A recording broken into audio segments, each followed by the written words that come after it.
Heart of Darkness by Joseph Conrad. Chapter 1. The Nelly, a cruising yawl, swung to her anchor without a flutter of the sails and was at rest. The flood had made, the wind was nearly calm, and being bound down the river, the only thing for it was to come to and wait for the turn of the tide. The sea reach of the Thames stretched before us like the beginning of an interminable waterway. In the offing the sea and the sky were welded together without a joint, and in the luminous space the tanned sails of the barges drifting up with the tide seemed to stand still in red clusters of canvas sharply peaked, with gleams of varnished spirits. A haze rested on the low shores that ran out to the sea in vanishing flatness. The air was dark above Gravesend, and farther back still seemed condensed into a mournful gloom, brooding motionless over the biggest and the greatest town on earth. The director of companies was our captain and our host. We four affectionately watched his back as he stood in the bows looking to seaward. On the whole river there was nothing that looked half so nautical. He resembled a pilot, which to a seaman is trustworthiness personified. It was difficult to realize his work was not out there in the luminous estuary, but behind him within the brooding gloom. Between us there was, as I have already said somewhere, the bond of the sea.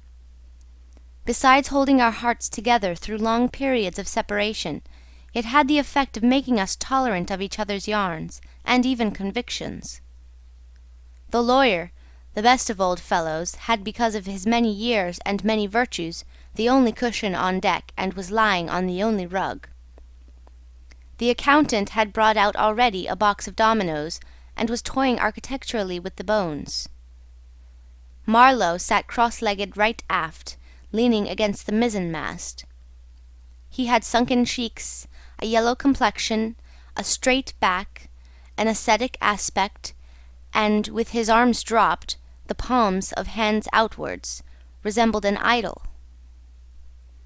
The director, satisfied the anchor had good hold, made his way aft and sat down amongst us. We exchanged a few words lazily. Afterwards there was silence on board the yacht. For some reason or other, we did not begin that game of dominoes. We felt meditative, and fit for nothing but placid staring. The day was ending in a serenity of still and exquisite brilliance. The water shone pacifically. The sky, without a speck, was a benign immensity of unstained light. The very mist on the Essex marsh was like a gauzy and radiant fabric, hung from the wooded rises inland, and draping the low shores in diaphanous folds. Only the gloom to the west, brooding over the upper reaches, became more sombre every minute, as if angered by the approach of the sun.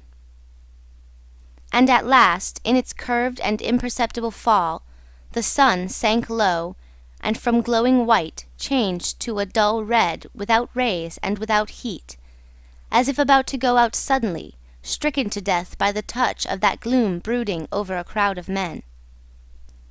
Forthwith a change came over the waters, and the serenity became less brilliant but more profound. The old river in its broad reach rested unruffled at the decline of the day, after ages of good service done to the race that peopled its banks, spread out in the tranquil dignity of a waterway leading to the uttermost ends of the earth. We looked at the venerable stream, not in the vivid flush of a short day that comes and departs forever, but in the august light of abiding memories. And indeed, nothing is easier for a man who has, as the phrase goes, followed the sea with reverence and affection, than to evoke the great spirit of the past upon the lower reaches of the Thames. The tidal current runs to and fro in its unceasing service, crowded with memories of men and ships it had borne to the rest of home or to the battles of the sea. It had known and served all the men of whom the nation is proud, from Sir Francis Drake to Sir John Franklin, knights all, titled and untitled, the great knights-errant of the sea.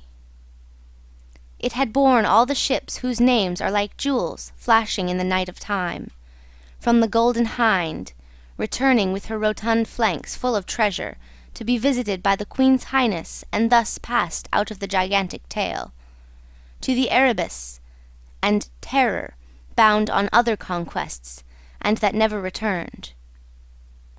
It had known the ships and the men. They had sailed from Deptford, from Greenwich, from Erith, the adventurers and the settlers, king's ships and the ships of men on change, captains, admirals, the dark interlopers of the Eastern trade, and the commissioned generals of East India fleets. Hunters for gold or pursuers of fame, they all had gone out on that stream, bearing the sword and often the torch, messengers of the might within the land, bearers of a spark from the sacred fire. What greatness had not floated on the ebb of that river into the mystery of an unknown earth? The dreams of men, the seed of commonwealths, the germs of empires. The sun set. The dusk fell on the stream, and lights began to appear along the shore. The Chapman lighthouse, a three-legged thing erect on a mud flat, shone strongly. Lights of ships moved in the fairway, a great stir of lights going up and going down, and farther west on the upper reaches the place of the monstrous town was still marked ominously on the sky, a brooding gloom in sunshine, a lurid glare under the stars. "And this also," said Marlow suddenly, "has been one of the dark places of the earth." He was the only man of us who still followed the sea. The worst that could be said of him was that he did not represent his class. He was a seaman, but he was a wanderer too, while most seamen led, if one may so express it, a sedentary life. Their minds are of the stay-at-home order, and their home is always with them, the ship. And so is their country, the sea. One ship is very much like another, and the sea is always the same.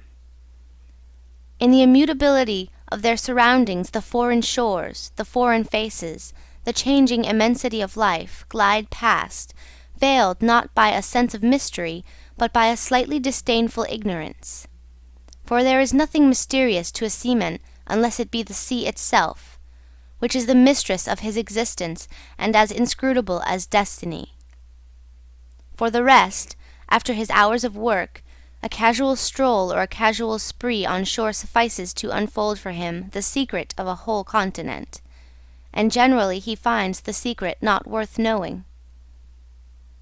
The yarns of seamen have a direct simplicity, the whole meaning of which lies within the shell of a cracked nut. But Marlow was not typical, if his propensities to spin yarns be accepted, and to him the meaning of an episode was not inside like a kernel, but outside, enveloping the tale which brought it out only as a glow brings out a haze, in the likeness of one of these misty halos that sometimes are made visible by the spectral illumination of moonshine. His remark did not seem at all surprising. It was just like Marlow. It was accepted in silence. No one took the trouble to grunt even, and presently he said, very slow, "I was thinking of very old times, when the Romans first came here, 1900 years ago. The other day, light came out of this river since. You say nights? Yes. But it is like a running blaze on a plain, like a flash of lightning in the clouds. We live in the flicker. It may last as long as the old earth keeps rolling. But darkness was here yesterday. Imagine the feelings of a commander of a fine, what do you call 'em, trireme in the Mediterranean, ordered suddenly to the north, run overland across the Gauls in a hurry, put in charge of one of these craft, the legionaries, a wonderful lot of handymen they must have been too, used to build apparently by the hundred in a month or two, if we may believe what we read. Imagine him here, the very end of the world, a sea the colour of lead, a sky the color of smoke, a kind of ship about as rigid as a concertina, and going up this river with shores or orders or what you like, sandbanks, marshes, forests, savages, precious little to eat fit for a civilized man, nothing but Thames water to drink. No Falernian wine here, no going ashore. Here and there a military camp lost in a wilderness, like a needle in a bundle of hay. Cold, fog, tempests, disease, exile, and death. Death skulking in the air, in the water, in the bush. They must have been dying like flies here. Oh yes, he did it. Did it very well, too, no doubt, and without thinking much about it, either, except afterwards to brag of what he had gone through in his time, perhaps. They were men enough to face the darkness, and perhaps he was cheered by keeping his eye on a chance of promotion to the fleet at Ravenna, by and by, if he had good friends in Rome and survived the awful climate. Or think of a decent young citizen in a toga, perhaps too much dice, you know, coming out here in the train of some prefect or tax-gatherer or trader even to mend his fortunes. Land in a swamp, march through the woods, and in some inland post feel the savagery. The utter savagery had closed round him, all that mysterious life of the wilderness that stirs in the forest, in the jungles, in the hearts of wild men. There's no initiation either into such mysteries. He has to live in the midst of the incomprehensible, which is also detestable. And it has a fascination, too, that goes to work upon him. The fascination of the abomination, you know. Imagine the growing regrets, the longing to escape, the powerless disgust, the surrender, the hate. He paused. Mind, he began again, lifting one arm from the elbow, the palm of the hand outward, so that, with his legs folded before him, he had a pose of a Buddha preaching in European clothes and without a lotus flower. Mind, none of us would feel exactly like this. What saves us is efficiency, the devotion to efficiency. But these chaps were not much account, really. They were no colonists. Their administration was merely a squeeze and nothing more, I suspect. They were conquerors, and for that you want only brute force, nothing to boast of, when you have it, since your strength is just an accident arising from the weakness of others. They grabbed what they could get for the sake of what was to be got. It was just robbery with violence, aggravated murder on a great scale, and men going at it blind, as is very proper for those who tackle a darkness. The conquest of the earth, which mostly means the taking it away from those who have a different complexion or slightly flatter noses than ourselves, is not a pretty thing when you look into it too much. What redeems it is the idea only. An idea at the back of it, not a sentimental pretense, but an idea. And an unselfish belief in the idea, something you can set up and bow down before and offer a sacrifice to. He broke off. Flames glided in the river, small green flames, red flames, white flames, pursuing, overtaking, joining, crossing each other, then separating slowly or hastily. The traffic of the great city went on in the deepening night upon the sleepless river. We looked on, waiting patiently. There was nothing else to do till the end of the flood, but it was only after a long silence when he said, in a hesitating voice, I suppose you fellows remember I did once turn freshwater sailor for a bit. That we knew we were fated, before the ebb began to run, to hear about one of Marlow's inconclusive experiences. I don't want to bother you much with what happened to me personally, he began, showing in this remark the weakness of many tellers of tales, who seem so often unaware of what their audience would like best to hear. Yet to understand the effect of it on me, you ought to know how I got out there, what I saw, how I went up that river to the place where I first met the poor chap. It was the farthest point of navigation and the culminating point of my experience.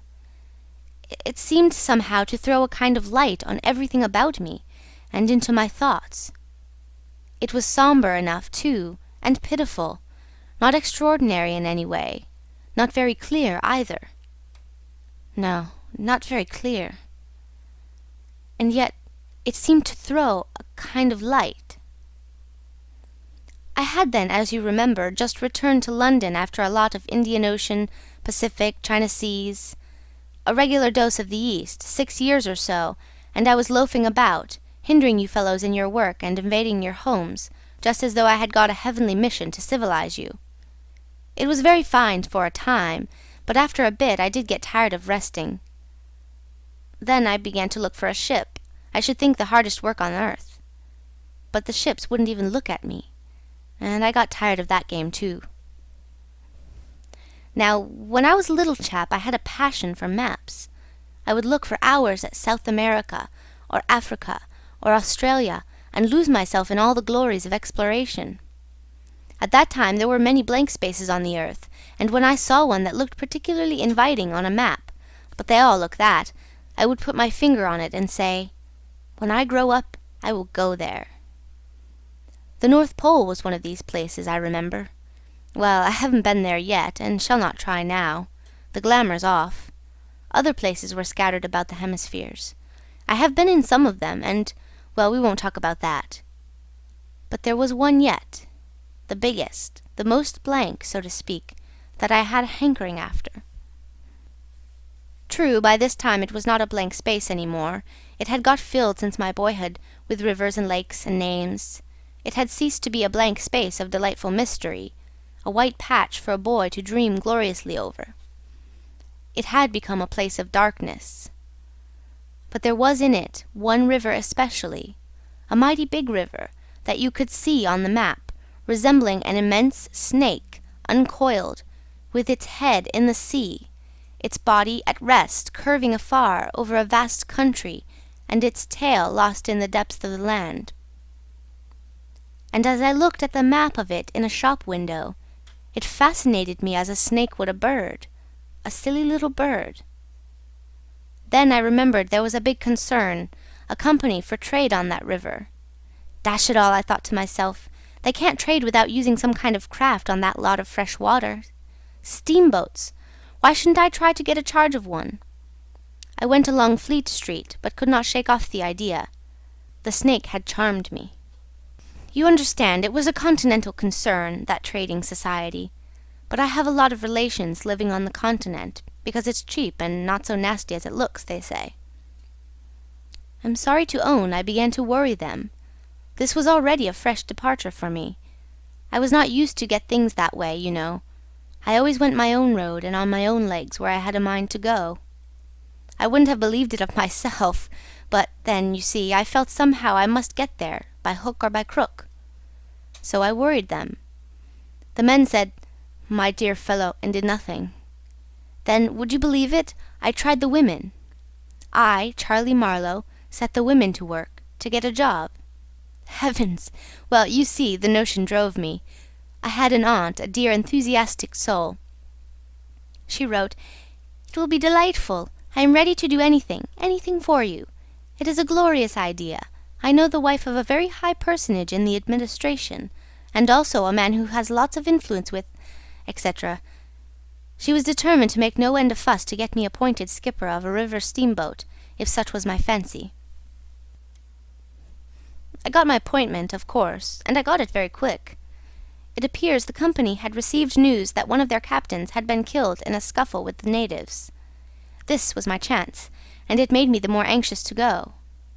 It was only months and months afterwards, when I made the attempt to recover what was left of the body, that I heard the original quarrel arose from a misunderstanding about some hens. Yes, 2 black hens. Fresleven, that was the fellow's name, a Dane, thought himself wronged somehow in the bargain, so he went ashore and started to hammer the chief of the village with a stick. Oh, it didn't surprise me in the least to hear this, and at the same time to be told that Fresleven was the gentlest, quietest creature that ever walked on two legs. No doubt he was, but he had been a couple of years already out there, engaged in the noble cause, you know, and he probably felt the need at last of asserting his self-respect in some way. Therefore he whacked the old nigger mercilessly, while a big crowd of his people watched him, thunderstruck, till some man, I was told the chief's son, in desperation at hearing the old chap yell, made a tentative jab with a spear at the white man, and of course it went quite easy between the shoulder blades.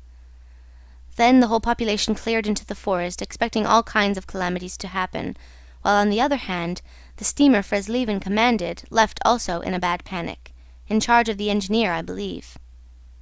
Afterwards, nobody seemed to trouble much about Fresleven's remains, till I got out and stepped into his shoes. I couldn't let it rest, though.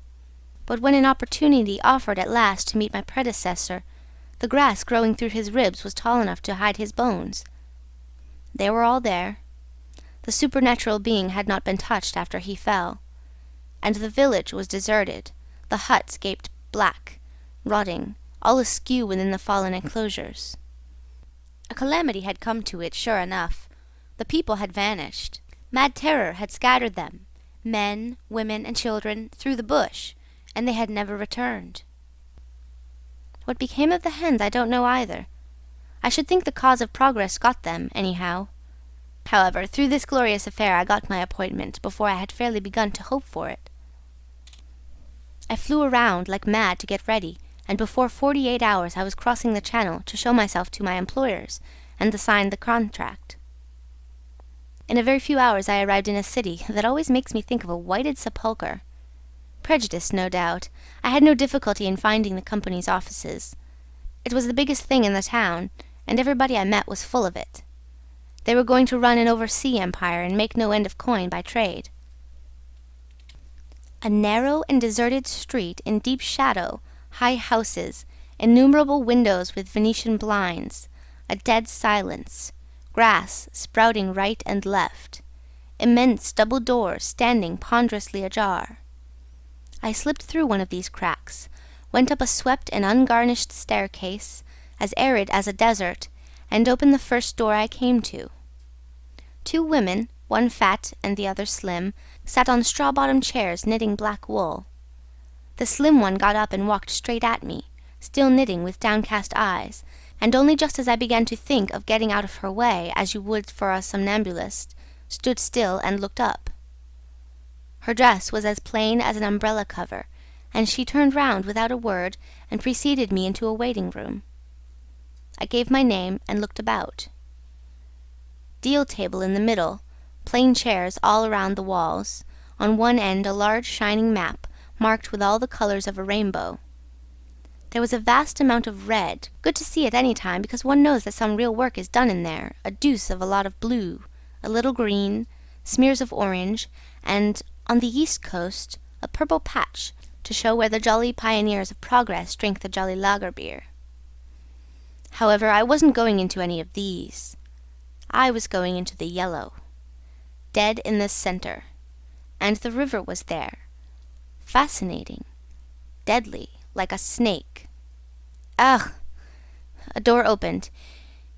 A white-haired secretarial head, but wearing a compassionate expression, appeared, and a skinny forefinger beckoned me into the sanctuary. Its light was dim, and a heavy writing desk squatted in the middle. From behind that structure came out an impression of pale plumpness in a frock coat, the great man himself.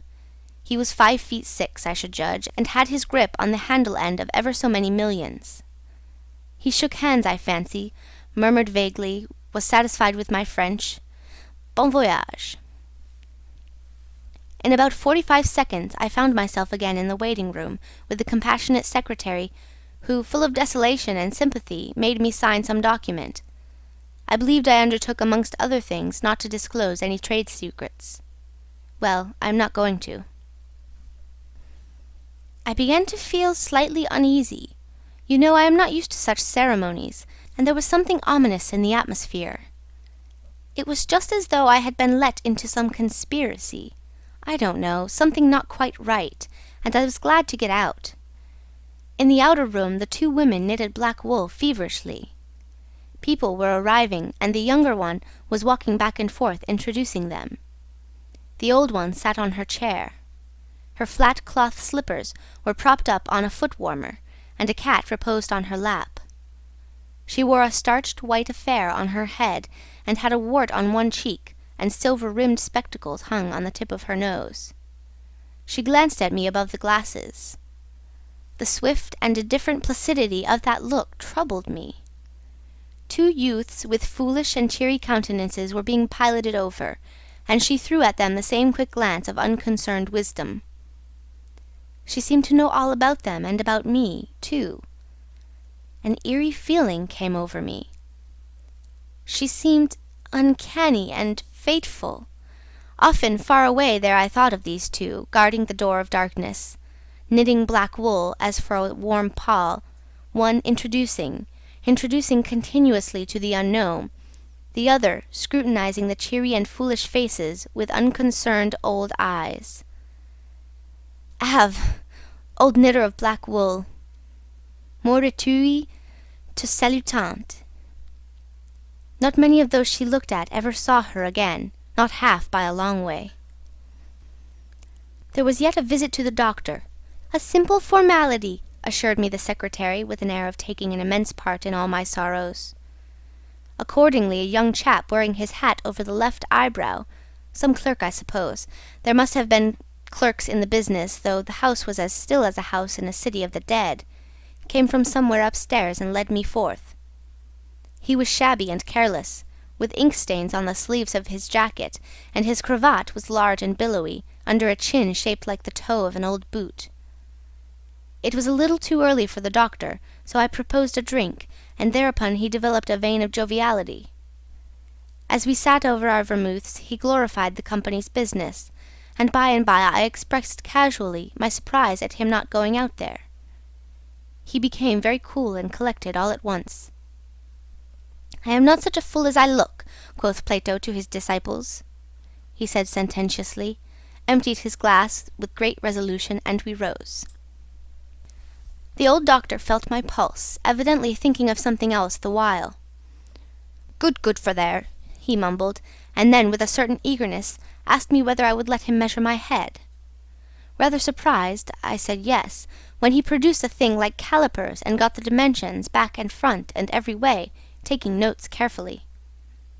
He was an unshaven little man in a threadbare cloak like a gabardine, with his feet in slippers, and I thought him a harmless fool. "I always ask leave in the interests of science to measure the crania of those going out there," he said. "And when they come back too?" I asked. "Oh, I never see them," he remarked. "And moreover, the changes take place inside, you know." He smiled, as if at some quiet joke. "So you are going out there? Famous. Interesting, too." He gave me a searching glance, and made another note. "Ever any madness in your family?" he asked in a matter-of-fact tone. I felt very annoyed. "Is that question in the interests of science, too?" "It would be," he said, without taking any notice of my irritation, "interesting for science to watch the mental changes of individuals on the spot, but—" "Are you an alienist?" I interrupted. "Every doctor should be, a little," answered that original imperturbably. "I have a little theory which you messieurs who go out there must help me to prove. This is my share in the advantages my country shall reap from the possession of such a magnificent dependency. The mere wealth I leave to others. Pardon my questions, but you are the first Englishman coming under my observation." I hastened to assure him I was not in the least typical. "If I were," said I wouldn't be talking like this with you." "What you say is rather profound and probably erroneous," he said with a laugh. "Avoid irritation more than exposure to the sun. Adieu. How do you English say, eh? Goodbye. Ah, goodbye. Adieu. In the tropics one must before everything keep calm." He lifted a warning finger. "Du calme, du calme." One thing more remained to do, say a goodbye to my excellent aunt. I found her triumphant. I had a cup of tea, the last decent cup of tea for many days, and in a room that most soothingly looked just as you would expect a lady's drawing-room to look, we had a long, quiet chat by the fireside. In the course of these confidences, it became quite plain to me I had been represented to the wife of the high dignitary, and goodness knows to how many more people besides, as an exceptional and gifted creature, a piece of good fortune for the company, a man you don't get hold of every day. Good heavens! And I was going to take charge of a 2-penny halfpenny river steamboat with a penny whistle attached. It appeared, however, I was also one of the workers, with a capital, you know. Something like an emissary of light, something like a lower sort of apostle. There had been a lot of such rot let loose in print and talk just about that time, and the excellent woman, living right in the rush of all that humbug, got carried off her feet. She talked about weaning those ignorant millions from their horrid ways, till, upon my word, she made me quite uncomfortable. I ventured to hint that the company was run for profit. "You forget, dear Charlie, that the labourer is worthy of his hire," she said brightly. "It's queer how out of touch with truth women are. They live in a world of their own, and there has never been anything like it, and never can be. It is too beautiful altogether, and if they were to set it up it would go to pieces before the first sunset. Some confounded fact we men have been living contentedly with ever since the day of creation would start up and knock the whole thing over." After this I got embraced, told to wear flannel, be sure to write often, and so on, and I left. In the street, I don't know why, a queer feeling came to me that I was an impostor. Odd thing that I, who used to clear out for any part of the world at 24 hours' notice, with less thought than most men give to the crossing of a street, had a moment, I won't say of hesitation, but of startled pause before this commonplace affair. The best way I can explain it to you is by saying that, for a second or two, I felt as though, instead of going to the centre of a continent, I were about to set off for the centre of the earth. I left in a French steamer, and she called in every blamed port they have out there, for as far as I could see, the sole purpose of landing soldiers and custom-house officers. I watched the coast. Watching a coast as it slips by the ship is like thinking about an enigma. There it is, before you, smiling, frowning, inviting, grand, mean, insipid, or savage, and always mute with an air of whispering, "Come and find out." This one was almost featureless, as if still in the making, with an aspect of monotonous grimness. The edge of a colossal jungle, so dark green as to be almost black, fringed with white surf, ran straight like a ruled line, far, far away along a blue sea whose glitter was blurred by a creeping mist. The sun was fierce. The land seemed to glisten and drip with steam. Here and there greyish, whitish specks showed up clustered inside the white surf, with a flag flying above them perhaps. Settlements some centuries old, and still no bigger than pinheads on the untouched expanse of their background. We pounded along, stopped, landed soldiers, went on, landed customs-house clerks to levy toll in what looked like a god-forsaken wilderness, with a tin shed and a flagpole lost in it, landed more soldiers to take care of the custom-house clerks, presumably. Some, I heard, got drowned in the surf, but whether they did or not, nobody seemed particularly to care. They were just flung out there, and on we went. Every day the coast looked the same, as though we had not moved, but we passed various places, trading places with names like Gran, Bassam, Little Popo, names that seemed to belong to some sordid farce acted in front of a sinister black cloth. The idleness of a passenger, my isolation amongst all these men with whom I had no point of contact, the oily languid sea, the uniform sombreness of the coast seemed to keep me away from the truth of things, within the toll of a mournful and senseless delusion. The voice of the surf heard now and then was a positive pleasure, like that speech of a brother. It was something natural, that had its reason, that had a meaning. Now and then a boat from the shore gave one a momentary contact with reality. It was paddled by blackfellows. You could see from afar the white of their eyeballs glistening. They shouted, sang. Their bodies streamed with perspiration. They had faces like grotesque masks, these chaps. But they had bone, muscle, a wild vitality, an intense energy of movement that was as natural and true as the surf along their coast. They wanted no excuse for being there. They were a great comfort to look at. For a time I would feel I belonged still to the world of straightforward facts. But the feeling would not last long. Something would turn up to scare it away. Once, I remember, we came upon a man-of-war anchored off the coast. There wasn't even a shed there, and she was shelling the bush. It appears the French had one of their wars going on thereabouts. Her ensign dropped limp like a rag. The muzzles of the long 6-inch guns stuck out all over the low hull. The greasy, slimy swell swung her up lazily and let her down, swaying her thin masts. In the empty immensity of earth, sky, and water, there she was, incomprehensible, firing into a continent. Pop would go one of the 6-inch guns. A small flame would dart and vanish. A little white smoke would disappear. A tiny projectile would give a feeble screech, and nothing happened. Nothing could happen. There was a touch of insanity in the proceeding, a sense of lugubrious drollery in the sight, and it was not dissipated by somebody on board assuring me earnestly there was a camp of natives. He called them enemies, hidden out of sight somewhere. We gave her her letters. I heard the men in that lonely ship were dying of fever at the rate of 3 a day, and went on. We called at some more places with farcical names, where the merry dance of death and trade goes on in a still and earthy atmosphere as of an overheated catacomb. All along the formless coast, bordered by dangerous surf, as if nature herself had tried to ward off intruders. In and out of rivers, streams of death in life, whose banks were rotting into mud, whose waters, thickened into slime, invaded the contorted mangroves that seemed to writhe at us in the extremity of an impotent despair. Nowhere did we stop long enough to get a particularized impression, but the general sense of vague and oppressive wonder grew upon me. It was like a weary pilgrimage amongst hints for nightmares. It was upward of 30 days before I saw the mouth of the big river.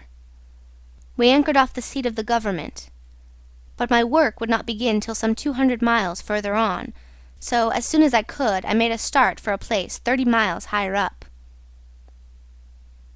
I had my passage on a little sea-going steamer. Her captain was a Swede, and knowing me for a seaman, invited me on the bridge. He was a young man, lean, fair, and morose, with lanky hair and a shuffling gait. As we left the miserable little wharf, he tossed his head contemptuously at the shore. "Been living there?" he asked. I said, "Yes." "Fine lot these government chaps, are they not?" he went on, speaking English with great precision and considerable bitterness. "It is funny what some people will do for a few francs a month. I wonder what becomes of that kind when it goes up country." I said to him I expected to see that soon.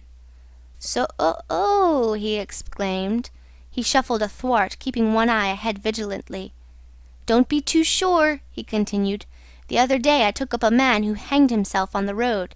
He was a Swede too." "Hanged himself? Why, in God's name?" I cried.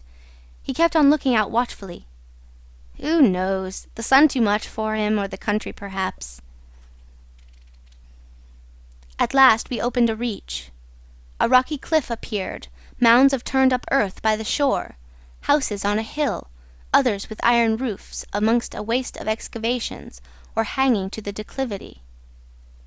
A continuous noise of the rapids above hovered over this scene of inhabited devastation. A lot of people, mostly black and naked, moved about like ants. A jetty projected into the river. A blinding sunlight drowned all this at times in a sudden recrudescence of glare. "There's your company's station," said the Swede, pointing to 3 wooden barrack-like structures on the rocky slope. "I will send your things up. 4 boxes, did you say? So, farewell." I came upon a boiler wallowing in the grass, then found a path leading up the hill. It turned aside for the boulders, and also for an undersized railway truck lying there on its back with its wheels in the air. One was off. The thing looked as dead as the carcass of some animal. I came upon more pieces of decaying machinery, a stack of rusty rails. To the left, a clump of trees made a shady spot, where dark things seemed to stir feebly. I blinked. The path was steep. A horn tooted to the right, and I saw the black people run. A heavy and dull detonation shook the ground. A puff of smoke came out of the cliff, and that was all. No change appeared on the face of the rock. They were building a railway. The cliff was not in the way or anything, but this objectless blasting was all the work going on. A slight clinking behind me made me turn my head. 6 black men advanced in a file, toiling up the path. They walked erect and slow, balancing small baskets full of earth on their heads, and the clink kept time with their footsteps. Black rags were wound around their loins, and the short ends behind waggled to and fro like tails. I could see every rib. The joints of their limbs were like knots in a rope. Each had an iron collar on his neck, and all were connected together with a chain whose bights swung between them, rhythmically clinking. Another report from the cliff made me think suddenly of that ship of war I had seen firing into a continent. It was the same kind of ominous voice, but these men could by no stretch of imagination be called enemies. They were called criminals, and the outraged law, like the bursting shells, had come to them, an insoluble mystery from the sea. All their meagre breasts panted together, the violently dilated nostrils quivered, the eyes stared stonily uphill. They passed me within 6 inches, without a glance, with that complete death-like indifference of unhappy savages. Behind this raw matter one of the reclaimed, the product of the new forces at work, strolled despondently, carrying a rifle by its middle. He had a uniform jacket, with one button off, and seeing a white man on the path, hoisted his weapon to his shoulder with alacrity.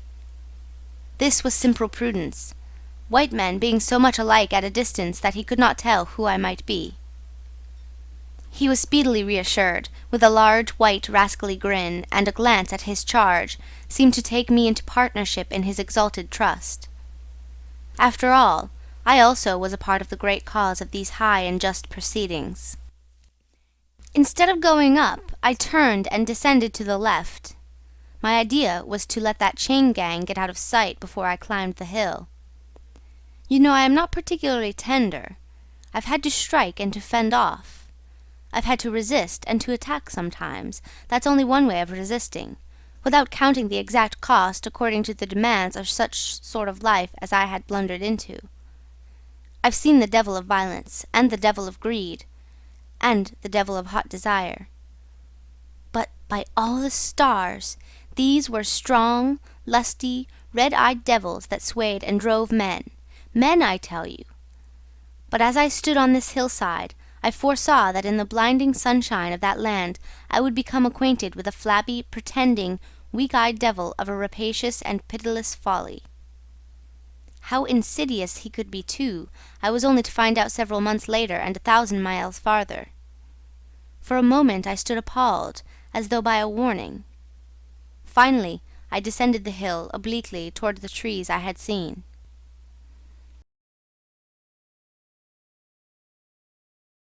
Chapter 1, Part 2. I avoided a vast artificial hole somebody had been digging on the slope, the purpose of which I found it impossible to divine. It wasn't a quarry or a sand-pit, anyhow. It was just a hole. It might have been connected with the philanthropic desire of giving the criminals something to do. I don't know. Then I nearly fell into a very narrow ravine, almost no more than a scar in the hillside. I discovered that a lot of imported drainage pipes for the settlement had been tumbled in there. There wasn't one that was not broken. It was a wanton smash-up. At last I got under the trees. My purpose was to stroll into the shade for a moment. But no sooner within than it seemed to me I had stepped into the gloomy circle of some inferno. The rapids were near, and an uninterrupted, uniform, headlong, rushing noise filled the mournful stillness of the grove, where not a breath stirred, not a leaf moved, with a mysterious sound, as though the tearing pace of the launched earth had suddenly become audible. Black shapes crouched, lay, sat between the trees, leaning against the trunks, clinging to the earth, half coming out, half effaced within the dim light, in all the attitudes of pain, abandonment, and despair. Another mine on the cliff went off, followed by a slight shudder of the soil under my feet. The work was going on. The work! And this was the place where some of the helpers had withdrawn to die. They were dying slowly, it was very clear. They were not enemies, they were not criminals. They were nothing earthly now, nothing but black shadows of disease and starvation lying confusedly in the greenish gloom, brought from all the recesses of the coast in all the legality of time contracts, lost in uncongenial surroundings, fed on unfamiliar food. They sickened, became inefficient, and were then allowed to crawl away and rest. These moribund shapes were free as air, and nearly as thin. I began to distinguish the gleam of the eyes under the trees. Then, glancing down, I saw a face near my hand. The black bones reclined at full length with one shoulder against the tree, and slowly the eyelids rose and the sunken eyes looked up at me, enormous and vacant, a kind of blind, white flicker in the depths of the orbs, which died out slowly. The man seemed young, almost a boy, but you know with them it's hard to tell. I found nothing else to do but to offer him one of my good Swede's ship biscuits I had in my pocket. The fingers closed slowly on it and held. There was no other movement, and no other glance. He had tied a bit of white worsted around his neck. Why? Where did he get it? Was it a badge, an ornament, a charm, a propitiatory act? Was there any idea at all connected with it? It looked startling round his black neck, this bit of white thread from beyond the seas. Near the same tree, 2 more bundles of acute angle sat with their legs drawn up. One, with his chin propped on his knees, stared at nothing, in an intolerable and appalling manner. His brother phantom rested its forehead as if overcome with a great weariness, and all about others were scattered in every pose of contorted collapse, as in some picture of a massacre or a pestilence. While I stood horror-struck, one of these creatures rose to his hands and knees and went off on all fours towards the river to drink. He lapped out of his hand, then sat up in the sunlight, crossing his shins in front of him, and after a time let his woolly head fall on his breastbone. I didn't want any more loitering in the shade, and I made haste toward the station. When near the buildings I met a white man, in such an unexpected elegance of get-up that in the first moment I took him for a sort of vision. I saw a high, starched collar, white cuffs, a light alpaca jacket, snowy trousers, a clean necktie, and varnished boots. No hat. Hair parted, brushed, oiled, under a green-lined parasol held in a big white hand. He was amazing, and had a penholder behind his ear. I shook hands with this miracle, and I learned that he was the company's chief accountant, and that all the bookkeeping was done at this station.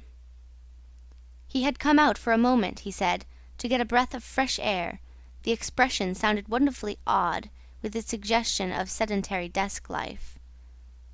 I wouldn't have mentioned the fellow to you at all, only it was from his lips that I first heard the name of the man who was so indissolubly connected with the memories of that time.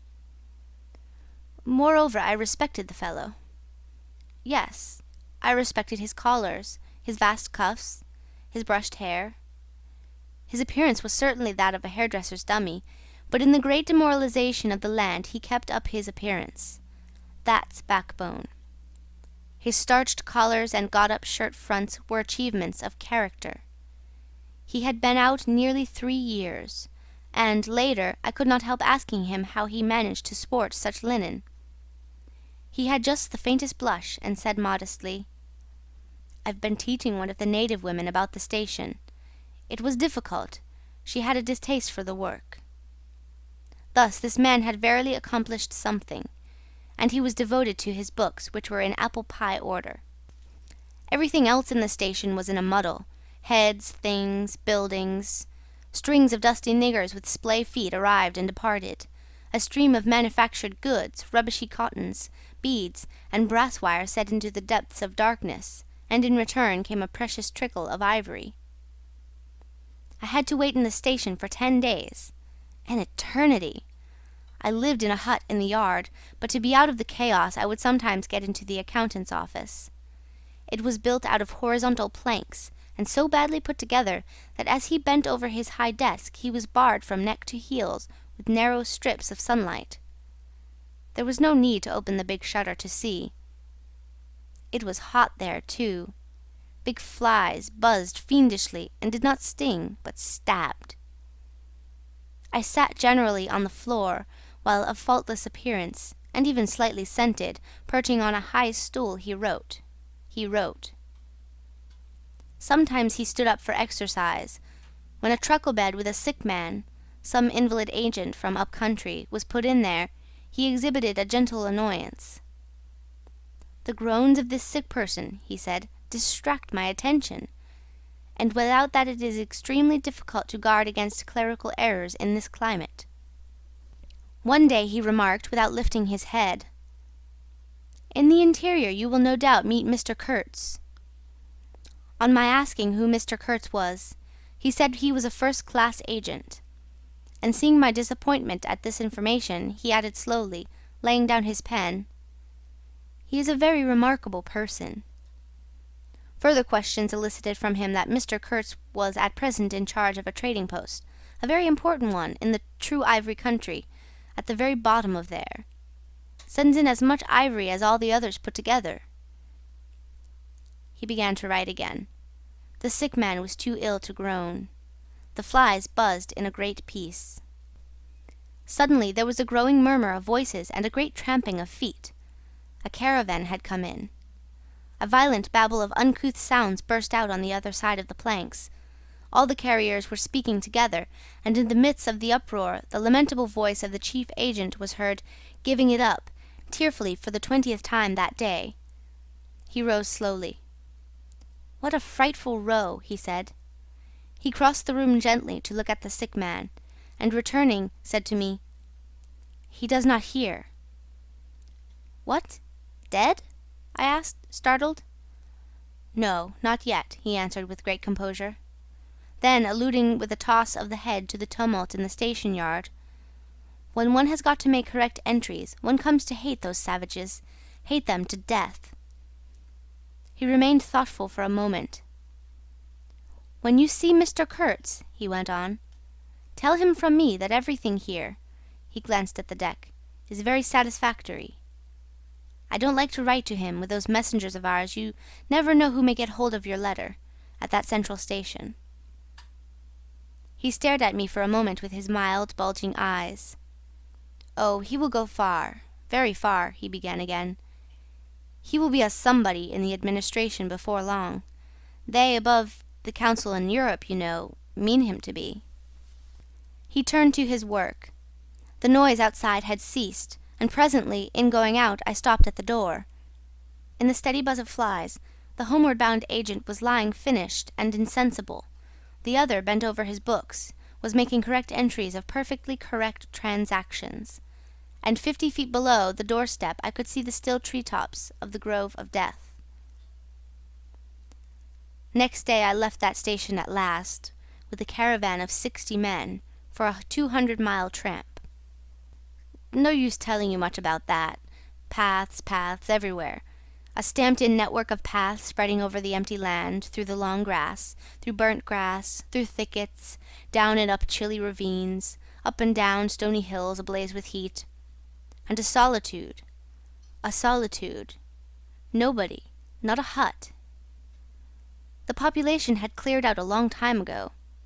Well, if a lot of mysterious niggers armed with all kinds of fearful weapons suddenly took to travelling on the road between Deal and Gravesend, catching the yokels right and left to carry heavy loads for them, I fancy every farm and cottage thereabouts would get empty very soon.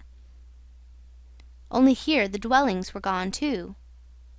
Still, I passed through several abandoned villages. There's something pathetically childish in the ruins of grass walls. Day after day, with the stamp and shuffle of 60 pair of bare feet behind me, each pair under a 60-pound load. Camp, cook, sleep, strike camp, march.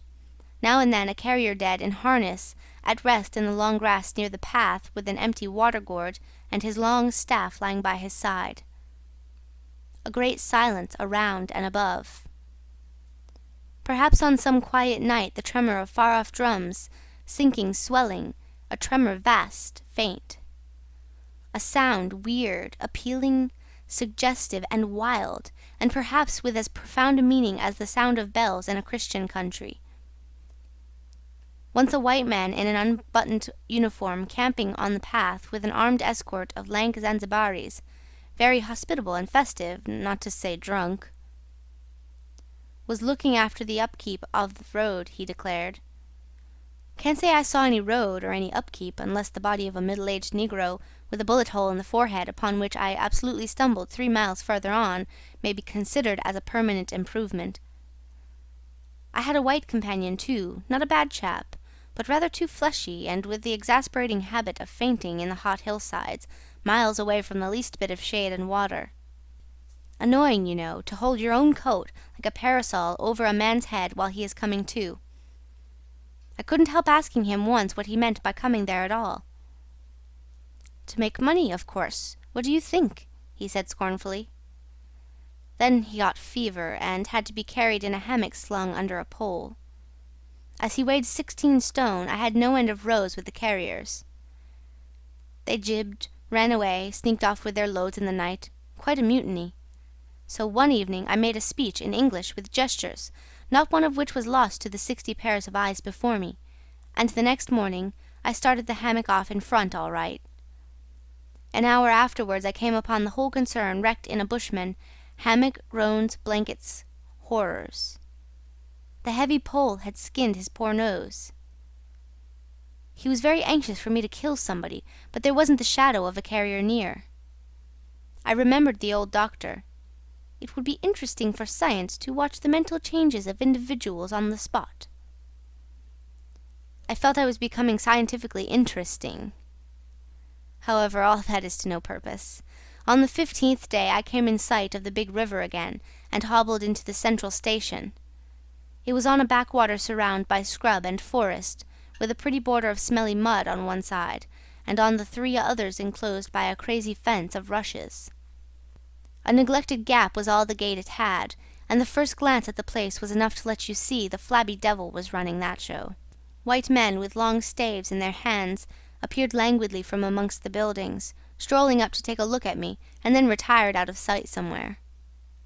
One of them, a stout, excitable chap with black moustaches, informed me with great volubility and many digressions, as soon as I told him who I was, that my steamer was at the bottom of the river. I was thunderstruck. What? How? Why? Oh, it was all right. The manager himself was there, all quite correct. Everybody had behaved splendidly, splendidly. You must, he said in agitation, go and see the general manager at once. He is waiting. I did not see the real significance of that wreck at once. I fancy I see it now, but I am not sure, not at all. Certainly the affair was too stupid, when I think of it, to be altogether natural. Still, but at the moment it presented itself simply as a confounded nuisance. The steamer was sunk. They had started 2 days before in a sudden hurry up the river with the manager on board, in charge of some volunteer skipper, and before they had been out 3 hours they tore the bottom out of her on stones, and she sank near the south bank. I asked myself what I was to do there, now my boat was lost. As a matter of fact, I had plenty to do in fishing my command out of the river. I had to set about it the very next day. That, and the repairs when I brought the pieces to the station, took some months. My first interview with the manager was curious. He did not ask me to sit down after my 20-mile walk that morning. He was commonplace in complexion, in features, in manners, and in voice. He was of middle size and of ordinary build. His eyes, of the usual blue, were perhaps remarkably cold, and he certainly could make his glance fall on one as trenchant and heavy as an axe. But even at these times the rest of his person seemed to disclaim the intention. Otherwise there was only an indefinable faint expression of his lips, something stealthy, a smile, not a smile. I remember it, but I can't explain. It was unconscious, this smile was, though just after he had said something it got intensified for an instant. It came at the end of his speeches like a seal applied on the words to make the meaning of the commonest phrase appear absolutely inscrutable. He was a common trader, from his youth up employed in these parts, nothing more. He was obeyed, yet he inspired neither love nor fear, nor even respect. He inspired uneasiness. That was it, uneasiness. Not a definite mistrust, just uneasiness. Nothing more. You have no idea how effective such a faculty can be. He had no genius for organizing, for initiative, or for order even. That was evident in such things as the deplorable state of the station. He had no learning and no intelligence. His position had come to him. Why? Perhaps because he was never ill. He had served 3 terms of 3 years out there, because triumphant health in the general rout of constitutions is a kind of power in itself. When he went home on leave he rioted on a large scale, pompously. Jack ashore, with a difference in externals only. This one could gather from his casual talk. He originated nothing. He could keep the routine going, that's all. But he was great. He was great by this little thing that it was impossible to tell what could control such a man. He never gave that secret away. Perhaps there was nothing within him. Such a suspicion made one pause, for out there were no external checks.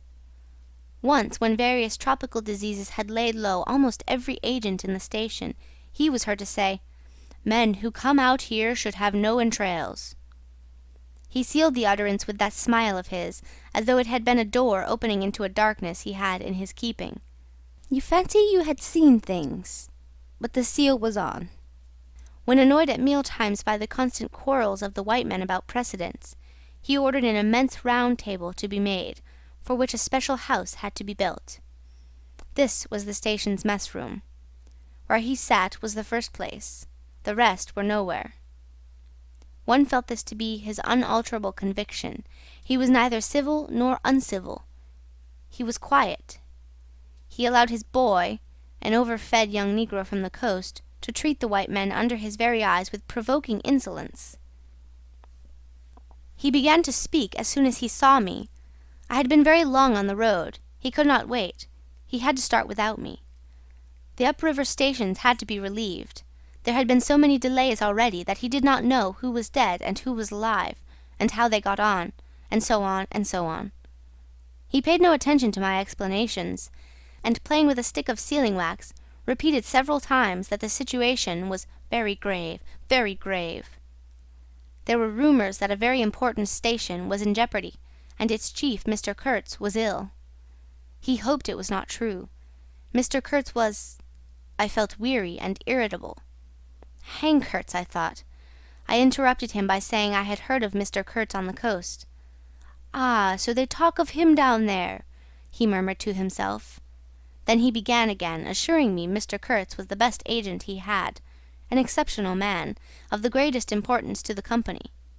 Therefore I could understand his anxiety. He was, he said, very, very uneasy. Certainly he fidgeted on his chair a good deal, exclaimed, "Ah, Mr. Kurtz!" broke the stick of sealing-wax and seemed dumbfounded by the accident. Next thing he wanted to know how long it would take to... I interrupted him again. Being hungry, you know, and kept on my feet too. I was getting savage. "How can I tell?" I said. "I haven't even seen the wreck yet, some months no doubt. All this talk seemed to me so futile." "Some months," he said. "Well, let us say 3 months before we can make a start. Yes, that ought to do the affair." I flung out of his hut. He lived all alone in a clay hut with a sort of veranda, muttering to myself my opinion of him. He was a chattering idiot. Afterwards I took it back when I was borne in upon me startlingly with what extreme nicety he had estimated the time requisite for the affair. I went to work the next day, turning, so to speak, my back on that station. In that way only, it seemed to me, I could keep my hold on the redeeming facts of life. Still, one must look about sometimes. And then I saw this station, these men strolling aimlessly about in the sunshine of the yard. I asked myself sometimes what it all meant. They wandered here and there with their absurd long staves in their hands, like a lot of faithless pilgrims bewitched inside a rotten fence. The word ivory rang in the air, was whispered, was sighed. You would think they were praying to it. A taint of imbecile rapacity blew through it all, like a whiff from some corpse. By Jove, I've never seen anything so unreal in my life. And outside, the silent wilderness surrounding this cleared speck on the earth struck me as something great and invincible, like evil or truth, waiting patiently for the passing away of this fantastic invasion. Oh, these months! Well, never mind. Various things happen. One evening a grass shed full of calico, cotton prints, beads, and I don't know what else, burst into a blaze so suddenly that you would have thought the earth had opened to let an avenging fire consume all that trash. I was smoking my pipe quietly by my dismantled steamer, and saw them all cutting capers in the light, with their arms lifted high, when the stout man with moustaches came tearing down to the river, a tin pail in his hand, assured me that everybody was behaving splendidly, dipped about a quart of water and tore back again. I noticed there was a hole in the bottom of his pail. I strolled up. There was no hurry. You see, the thing had gone off like a box of matches. It had been hopeless from the very first. The flame had leapt high, driven everybody back, lighted up everything, and collapsed. The shed was already a heap of embers, glowing fiercely. A nigger was being beaten near by it. They said he had caused the fire in some way. Be that as it may, he was screeching most horribly. I saw him later, for several days, sitting in a bit of shade, looking very sick and trying to recover himself. Afterwards he arose and went out, and the wilderness without a sound took him into its bosom again. As I approached the glow from the dark, I found myself at the back of two men, talking. I heard the name of Kurtz pronounced, then the words, "Take advantage of this unfortunate accident." One of the men was the manager. I wished him a good evening. "Did you ever see anything like it, eh? It is incredible," he said, and walked off. The other man remained. He was a first-class agent, young, gentlemanly, a bit reserved, with a forked little beard and a hooked nose. He was standoffish with the other agents, and they, on their side, said he was the manager's spy upon them. As to me, I had hardly ever spoken to him before. We got into talk, and by we strolled away from the hissing ruins. Then he asked me to his room, which was in the main building of the station. He struck a match, and I perceived that this young aristocrat had not only a silver-mounted dressing-case, but also a whole candle all to himself. Just at that time, the manager was the only man supposed to have any right to candles. Native mats covered the clay walls, a collection of spears, assegais, shields, knives was hung up in trophies. The business entrusted to this fellow was the making of bricks, so I had been informed. But there wasn't a fragment of a brick anywhere in the station, and he had been there more than a year, waiting. It seems he could not make bricks without something, I don't know what, straw maybe? Anyway, it could not be found there, and as it was not likely to be sent from Europe, it did not appear clear to me what he was waiting for. An act of special creation, perhaps. However, they were all waiting, all the 16 or 20 pilgrims of them, for something. And upon my word, it did not seem an uncongenial occupation from the way they took it, though the only thing that ever came to them was disease, as far as I could see. They beguiled the time by backbiting and intriguing against each other in a foolish kind of way. There was an air of plotting about that station, but nothing came of it, of course. It was as unreal as everything else, as the philanthropic pretense of the whole concern, as their talk, as their government, as their show of work. The only real feeling was a desire to get appointed to a trading post where ivory was to be had, so that they could earn percentages. They intrigued and slandered and hated each other only on that account, but as to actually lifting a little finger, oh no! By heavens, there is something after all in the world allowing one man to steal a horse while another must not look at a halter. Steal a horse straight out. Very well, he has done it. Perhaps he can ride. But there is a way of looking at a halter that would provoke the most charitable of saints into a kick. I had no idea why he wanted to be sociable, but as we chatted in there it suddenly occurred to me the fellow was trying to get at something. In fact, pumping me. He alluded constantly to Europe, to the people I was supposed to know there, putting leading questions as to my acquaintances in the sepulchral city, and so on. His little eyes glittered like mica discs with curiosity, though he tried to keep up a bit of superciliousness. At first I was astonished, but very soon I became awfully curious to see what he would find out from me. I couldn't possibly imagine what I had in me to make it worth his while. It was very pretty to see how he baffled himself, for in truth my body was full only of chills, and my head had nothing in it but that wretched steamboat business. It was evident he took me for a perfectly shameless prevaricator. At last he got angry, and, to conceal a movement of furious annoyance, he yawned. I rose.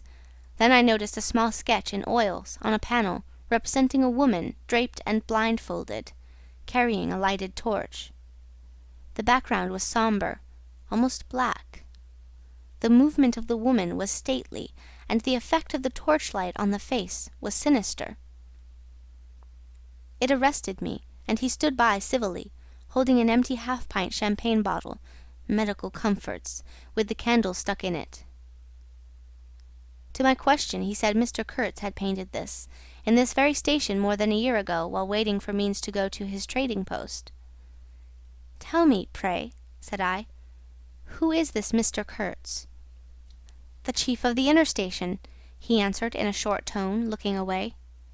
"Much obliged," I said, laughing. "And you are the brickmaker of the central station. Everyone knows that." He was silent for a while. "He is a prodigy," he said at last. "He is an emissary of pity and science and progress, and devil knows what else. We want," he began to declaim suddenly, "for the guidance of the cause entrusted to us by Europe, so to speak, higher intelligence, wide sympathies, a singleness of purpose." "Who says that?" I asked. "Lots of them," he replied. "Some even write that. And so he comes here, a special being, as you ought to know." "Why ought I to know?" I interrupted, really surprised. He paid no attention. "Yes, today he is chief of the best station. Next year he will be assistant manager. 2 years more and... But I dare say you know what he will be in 2 years' time. You are of the new gang, the gang of virtue. The same people who sent him specially also recommended you. Oh, don't say no. I've my own eyes to trust." Light dawned upon me. My dear aunt's influential acquaintances were producing an unexpected effect on that young man. I nearly burst into a laugh. "Do you read the company's confidential correspondence?" I asked. He hadn't a word to say. It was great fun. "When Mr. Kurtz," I continued severely, "is general manager, you won't have the opportunity." He blew the candle out suddenly, and we went outside. The moon had risen. Black figures strolled about listlessly, pouring water on the glow, whence proceeded a sound of hissing. Steam ascended in the moonlight. The beaten nigger groaned somewhere. "What a row the brute makes," said the indefatigable man with the moustaches, appearing near us. "Serve him right. Transgression, punishment, bang. Pitiless, pitiless. That's the only way. This will prevent all conflagrations for the future. I was just telling the manager..." He noticed my companion and became crestfallen all at once. "Not in bed yet," he said with a kind of servile heartiness. "It's so natural. Ha! Danger, agitation." He vanished. I went on to the riverside, and the other followed me. I heard a scathing murmur at my ear. "Heap of muffs! Go to!" The pilgrims could be seen in knots, gesticulating, discussing. Several had still their staves in their hands. I verily believe they took these sticks to bed with them. Beyond the fence the forest stood up spectrally in the moonlight, and through that dim stir, through the faint sounds of that lamentable courtyard, the silence of the land went home to one's very heart. Its mystery, its greatness, the amazing reality of its concealed life. The hurt nigger moaned feebly somewhere near by, and then fetched a deep sigh that made me mend my pace away from there. I felt a hand introducing itself under my arm. "My dear sir," said the fellow, "I don't want to be misunderstood, and especially by you, who will see Mr. Kurtz long before I can have that pleasure. I wouldn't like him to get a false idea of my disposition." I let him run on, this papier-mâché Mephistopheles, and it seemed to me that if I tried I could poke my forefinger through him, and would find nothing inside but a little loose dirt, maybe. He, you don't see, had been planning to be assistant manager by and by under the present man, and I could see that the coming of that Kurtz had upset them both not a little. He talked precipitately, and I did not try to stop him. I had my shoulders against the wreck of my steamer, hauled up on the slope like a carcass of some big river animal. The smell of mud, of primeval mud, by Jove, was in my nostrils. The high stillness of primeval forest was before my eyes. There were shiny patches on the black creek. The moon had spread over everything a thin layer of silver, over the rank grass, over the mud, upon the wall of matted vegetation standing higher than the wall of a temple. Over the great river I could see through a sombre gap, glittering as it flowed broadly by without a murmur. All this was great, expectant, mute, while the man jabbered about himself. I wondered whether the stillness on the face of the immensity looking at us two were meant as an appeal or as a menace. What were we who had strayed in here? Could we handle that dumb thing, or would it handle us? I felt how big, how confoundedly big was that thing that couldn't talk, and perhaps was deaf as well. What was in there? I could see a little ivory coming out from there, and I had heard Mr. Kurtz was in there. I had heard enough about it, too. God knows, yet somehow it didn't bring any image with it, no more than if I had been told an angel or a fiend was in there. I believed it in the same way one of you might believe there are inhabitants on the planet Mars. I knew once a Scotch sailmaker who was certain, dead sure, there were people in Mars. If you asked him for some idea how they looked and behaved, he would get shy and mutter something about walking on all fours. If you as much as smiled, he would, though a man of 60, offer to fight you. I would not have gone so far as to fight for Kurtz, but I went for him near enough to a lie. You know I hate, detest, I can't bear a lie, not because I am straighter than the rest of us, but simply because it appalls me. There is a taint of death, a flavour of mortality in lies, which is exactly what I hate and detest in the world, what I want to forget. It makes me miserable and sick, like biting something rotten would do. Temperament, I suppose. Well, I went near enough to it by letting the young fool there believe anything he liked to imagine as to my influence in Europe. I became in an instant as much of a pretence as the rest of the bewitched pilgrims.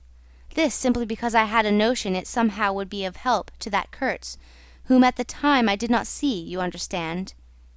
He was just a word for me. I did not see the man in the name any more than you do. Do you see him? Do you see the story? Do you see anything? It seems to me I am trying to tell you a dream, making a vain attempt because no relation of a dream can convey the dream sensation, that commingling of absurdity, surprise, and bewilderment in a tremor of struggling revolt, that notion of being captured by the incredible which is of the very essence of dreams. He was silent for a while. No, it is impossible. It is impossible to convey the life sensation of any given epoch of one's existence, that which makes its truth, its meaning, its subtle and penetrating essence. It is impossible. We live as we dream, alone." He paused again, as if reflecting, then added, "Of course, in this you fellows see more than I could then. You see me, whom you know." It had become so pitch dark that we listeners could hardly see one another. For a long time already he, sitting apart, had been no more to us than a voice. There was not a word from anybody. The others might have been asleep, but I was awake. I listened on the watch for the sentence, for the word that would give me the clue to the faint uneasiness inspired by this narrative that seemed to shape itself without human lips in the heavy night air of the river. "Yes, I let him run on," Marlow began again, "and think what he pleased about the powers that were behind me. I did, and there was nothing behind me. There was nothing but that wretched, old, mangled steamboat I was leaning against, while he talked fluently about the necessity for every man to get on. And when one comes out here, you conceive, it is not to gaze at the moon." Mr. Kurtz was a universal genius, but even a genius would find it easier to work with adequate tools intelligent men. He did not make bricks. Why, there was a physical impossibility in the way, as I was well aware, and if he did secretarial work for the manager, it was because no sensible man rejects wantonly the confidence of his superiors. Did I see it? I saw it. What more did I want? What I really wanted was rivets. By heaven, rivets! To get on with the work, to stop the hole. Rivets I wanted. There were cases of them down at the coast. Cases, piled up, burst, split. You kicked a loose rivet at every second step in that station yard on the hillside. Rivets had rolled into the grove of death. You could fill your pockets with rivets for the trouble of stooping down, and there wasn't one rivet to be found where it was wanted. We had plates that would do, but nothing to fasten them with. And every week the messenger, a long negro, letter bag on shoulder and staff in hand, left our station for the coast. And several times a week a coast caravan came in with trade goods, ghastly glazed calico that made you shudder only to look at it, glass beads value about a penny a quart, confounded spotted cotton handkerchiefs. And no rivets! 3 carriers could have brought all that was wanted to set that steamboat afloat. He was becoming confidential now, but I fancy my unresponsive attitude must have exasperated him at last, for he judged it necessary to inform me he feared neither God nor devil, let alone any mere man. I said I could see that very well, but what I wanted was a certain quantity of rivets, and rivets were what really Mr. Kurtz wanted, if he had only known it. Now letters went to the coast every week. "My dear sir," he cried, "I write from dictation." I demanded rivets. There was a way, for an intelligent man. He changed his manner, became very cold, and suddenly began to talk about a hippopotamus. Wondered whether sleeping on board the steamer, I stuck to my salvage night and day, I wasn't disturbed. There was an old hippo that had the bad habit of getting out on the bank and roaming at night over the station grounds. The pilgrims used to turn out in a body and empty every rifle they could lay hands on at him. Some even sat up o' nights for him. All this energy was wasted, though. "That animal has a charmed life," he said, "but you can say this only of brutes in this country. No man, you apprehend me, no man here bears a charmed life." He stood there for a moment in the moonlight with his delicate hooked nose set a little askew, and his mica eyes glittering without a wink. Then, with a curt good night, he strode off. I could see he was disturbed and considerably puzzled, which made me feel more hopeful than I had been for days. It was a great comfort to turn from that chap to my influential friend, the battered, twisted, ruined, tin-pot steamboat. I clambered on board. She rang under my feet like an empty Huntley and Palmer biscuit tin kicked along a gutter. She was nothing so solid in make, and rather less pretty in shape, but I had expended enough hard work on her to make me love her. No influential friend would have served me better. She had given me a chance to come out a bit, to find out what I could do. No, I don't like work. I had rather laze about and think of all the fine things that can be done. I don't like work, no man does, but I like what is in the work, the chance to find yourself, your own reality, for yourself, not for others, what no other men can ever know. They can only see the mere show and never can tell what it really means. I was not surprised to see somebody sitting aft on the deck, with his legs dangling over the mud. You see, I rather chummed with the few mechanics there were in that station, whom the other pilgrims naturally despised, on account of their imperfect manners, I suppose. This was the foreman, a boiler-maker by trade, a good worker. He was a lank, bony, yellow-faced man, with big, intense eyes. His aspect was worried, and his head was as bald as the palm of my hand. But his hair, in falling, seemed to have stuck to his chin, and had prospered in the new locality, for his beard hung down to his waist. He was a widower with 6 young children. He had left them in charge of a sister of his to come out there, and the passion of his life was pigeon-flying. He was an enthusiast and a connoisseur. He would rave about pigeons. After work hours he used sometimes to come over from his hut for a talk about his children and his pigeons. At work, when he had to crawl in the mud under the bottom of the steamboat, he would tie up that beard of his in a kind of white serviette he brought for the purpose. It had loops to go over his ears. In the evening he could be seen squatted on the bank, rinsing that wrapper in the creek with great care, then spreading it solemnly on a bush to dry. I slapped him on the back and shouted, "We shall have rivets!" He scrambled to his feet, exclaiming, "No, rivets!" as though he couldn't believe his ears. Then in a low voice, "You... eh?" I don't know why we behaved like lunatics. I put my finger to the side of my nose and nodded mysteriously. "Good for you!" he cried, snapped his fingers above his head, lifting one foot. I tried a jig. We capered on the iron deck. A frightful clatter came out of that hulk, and the virgin forest on the other bank of the creek sent it back in a thundering roll upon the sleeping station. It must have made some of the pilgrims sit up in their hovels. A dark figure obscured the lighted doorway of the manager's hut, vanished, then a second or so after, the doorway itself vanished too.